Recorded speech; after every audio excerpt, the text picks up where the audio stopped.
I tried beating Terraria, but every single mob I kill drops 10 times the loot. Oh, and I almost forgot to mention, all of the loot is completely randomized, meaning that when we kill a slime, we can get anything from complete garbage all the way up to endgame weapons that can make us completely overpowered. Will I be able to beat the hentai monster and complete the game, or will I never get any good loot and give up? Well, let's find out.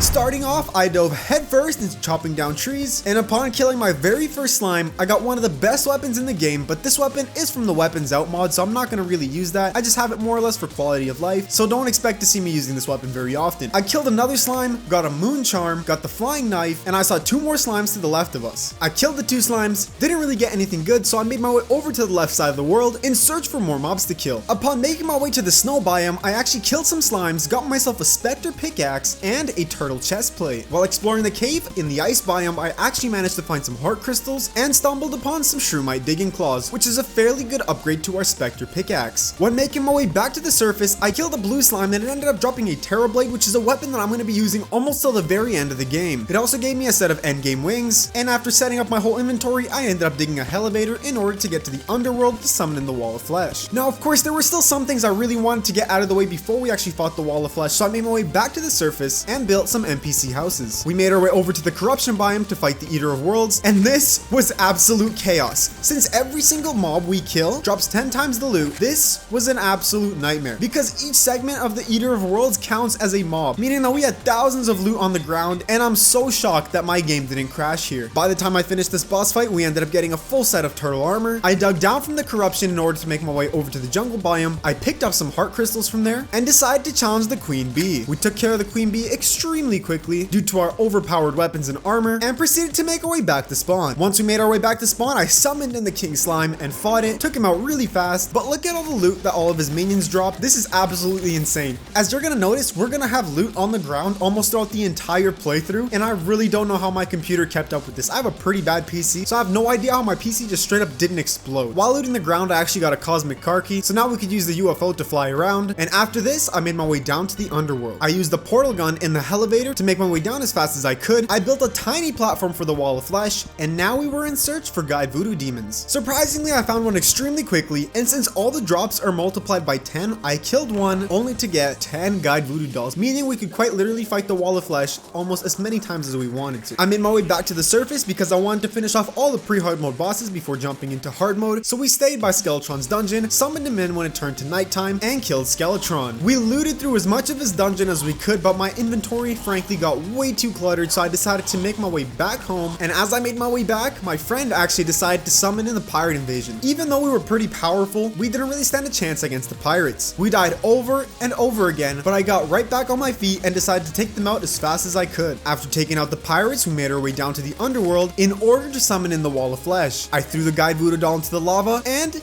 nothing happened. I realized that we didn't have a guide in our world, meaning that we had to build more houses in order for the guide to spawn. So we made our way back home and got straight to building. I built a load of houses, and now we're playing the waiting game. As soon as the guide spawned into our world, we made our way down to hell, threw the guide voodoo doll into the lava, and summoned in the Wall of Flesh. This time it actually spawned in, and with the help of my summon and the Terrarian, we absolutely shredded through the Wall of Flesh's health. Look at how many items there were on the ground. This was absolutely crazy. All of the hungry were dropping items, and my PC did start to lag a little bit here. After defeating the Wall of Flesh, I made my way down to the underground corruption biome in order to farm out Souls of Night, as we're going to need to summon in the mechanical bosses. I farmed out tons of souls. I'm actually surprised how quickly I got all of them, and made my way over to the underground hallowed biome once again to farm Souls of Light this time. Once I had enough Souls of Light and Night, I made my way back to spawn, and my friend actually already had the mechanical worm, which is the destroyer summon. We spawned it in and shredded through the destroyer's health, leaving us with 2 more mechanical bosses left, that being Skeletron Prime and the twins. Now, it was actually on the brink of daytime, so I didn't want to fight any more bosses because I knew they were gonna get enraged and one-shot us, meaning we're gonna have to hold that off for the next night. As soon as the day came around, we got fairly unlucky and had a goblin invasion spawn on us. Of course, we took it out really quickly because of our overpowered weapons, but it was still an absolute nuisance. For almost the next 10 minutes, I went AFK waiting for it to turn to nighttime because there wasn't really anything I could do to progress in that time. As nighttime rolled around, a blood moon managed to happen, which is pretty unlucky because it makes the boss fights harder than they already are, and you guys know how I am with boss fights. But I summoned in the twins, and absolutely nothing happened. I had no idea what was going on, so I decided whatever, I'll just summon in Skeletron Prime, and that's exactly what we did. We took care of Skeletron Prime like it was absolutely nothing, and since the twins didn't summon last time, I just crafted a new summon, spawned them in, and took them out with absolute ease. My friend decided to summon in the Frost Legion, so we ended up fighting that for the next 5 minutes, but after that was over, I made my way down to the underground jungle biome in order to collect more heart crystals because I wanted to max out my health before we actually fight Moonlord. And since all 3 mechanical bosses were dead, we could actually start looking for Plantera's bulb. Now finding Plantera's bulb is much easier said than done. I spent a solid 40 minutes of the entire playthrough just running through the entire jungle. I searched every nook and cranny of the jungle to no luck whatsoever. After almost half an hour of just searching the jungle on and off, I decided that I was gonna take a break from the game and let my friend find the Plantera bulb for me. We kind of went AFK for like 30 minutes, but once I came back, my friend actually told me that he found Plantera's bulb, so I actually used a wormhole potion to teleport right to him, and to my surprise, he actually found it. I broke the bulb, summoned in Plantera, and took her out like it was nothing due to our overpowered weapons. After this, we made our way to the jungle temple in order to summon in Golem. My friend actually ended up having a lizard power cell already in his inventory from the random mob drops, meaning that we could summon it in straight away and get this absolutely easy boss fight over with as fast as possible. As soon as we killed Golem and made our way back, I ended up spawning in the solar eclipse. Quite literally for no reason whatsoever, I just wanted to farm some mobs and have more loot on the ground. We made our way over to Skeletron's dungeon in order to fight the lunatic cultist, and that boss fight was an absolute piece of cake, but as soon as we killed the lunatic cultist, we were in the area of the solar pillar and we died almost right away. As soon as I respawned, I made my way over to the right side of the world in order to take care of the vortex pillar. My PC started lagging just from the amount of loot that was on the ground, and I ended up dying, but we took out the vortex pillar. After that, I made my way further to the right side of the world in order to fight the nebula pillar, but before I could do that, I got absolutely decimated and ended up dying. As soon as I respawned, I wormholed my way over to the stardust pillar and helped my friend take that pillar out. Moving my way further to the left side of the world, I was in the location of the solar pillar, but before I could do any damage, I ended up dying again. I respawned, made my way back to the solar pillar, took out the solar pillar, and now we had one last pillar left. We made our way over to the nebula pillar, and with the shield already gone from last time, we took it out in absolutely light speed and made our way back to spawn in order to prepare for the Moonlord fight. Now take in, there was no nurse. It was a solar eclipse. I had no health and no healing potions in my inventory. Even my friend told me that I was about to die, and he was completely correct. I don't know what I expected from this boss fight, but check out how this went. As soon as the Moonlord spawned, we dealt some decent damage to him, mainly putting focus on his eye and trying to damage it as much as we can. I ended up dying once, but since my friend stayed alive, I had time to respawn and get right back into the fight. We took out his left arm, and I kept on spamming the Terraria on the Moonlord, only to die once again. We took out his other hand, we took out his eye, and now all that was left was his core. I was extremely low on health, and I tried to contribute as much as I could to the boss fight, but before we could actually kill Moonlord, I ended up dying. It was all up to my friend now, and he absolutely destroyed the Moonlord. I was dead, but this still counts as a victory. Look at all the loot the Moonlord actually ended up dropping. But this wasn't the end of the playthrough. I actually want to fight the Pumpkin Moon and Frost Moon. This was an absolute nightmare to get through, so enjoy watching me die. I summoned in the Pumpkin Moon, and the first few stages were an absolute breeze. Mid Pumpkin Moon, my friend actually decided to summon in the Moonlord, and that was an absolute death fiesta. For some reason, the Moonlord actually ended up despawning for no reason while we were both still alive, but that's probably because there were too many items on the ground, and the game just couldn't bear having anything else on the screen. We had so many bosses on the screen and so many drops on the ground that I couldn't keep count. My PC started lagging at some points within the playthrough, but it was hilarious trying to see how many items we can get on the ground. During the Pumpkin Moon, I died over and over and over again, but I had an absolute blast, and after I finished off the Pumpkin Moon, I waited for it to turn to daytime and summoned in the Frost Moon. By this time, my friend had actually quit the game, so it was just me versus the Frost Moon. We got an absurd amount of items on the ground. It was so cluttered, I can't even explain. There were actually so many items that we couldn't even pick them up. All the drops were absolutely glitched out. I ended up fighting my way through the Frost Moon. Once again, we died many